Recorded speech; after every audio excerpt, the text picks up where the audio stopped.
Alistair Walker, 31, from Botswana. Yeah, it's probably quite a typical story in some ways because it was sort of a family sport. My mother played a lot and she was taught by my father, and it sort of was a family sport.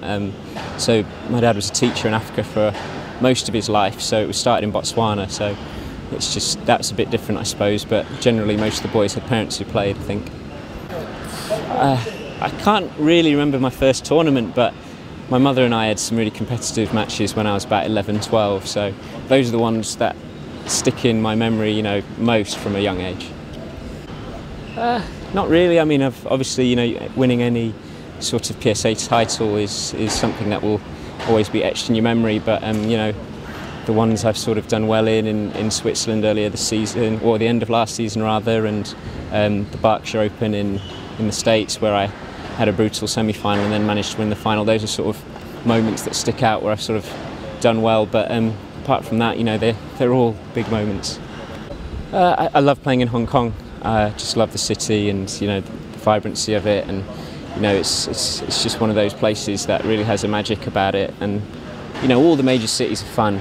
Being in London, being in New York at Grand Central Terminal, those I would say are the best places to play in my opinion. I was always an Arsenal fan from a young age, and I loved Ian Wright. I just enjoyed his celebrations on the pitch and just thought he was a character, so I was a big fan of his. And then in later years, Thierry Henry was sort of the striker that came on the scene that I really enjoyed watching. And you know, also with tennis and cricket, you know, loved watching Pete Sampras and Agassi's rivalry.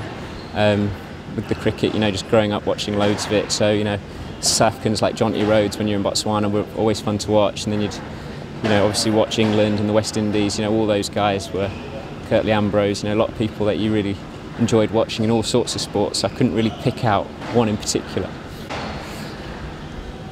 Probably steak or lamb. Definitely, I'm a red meat guy, so lamb's the tastiest. But sometimes, yeah, some lamb cutlets, that always goes well for me.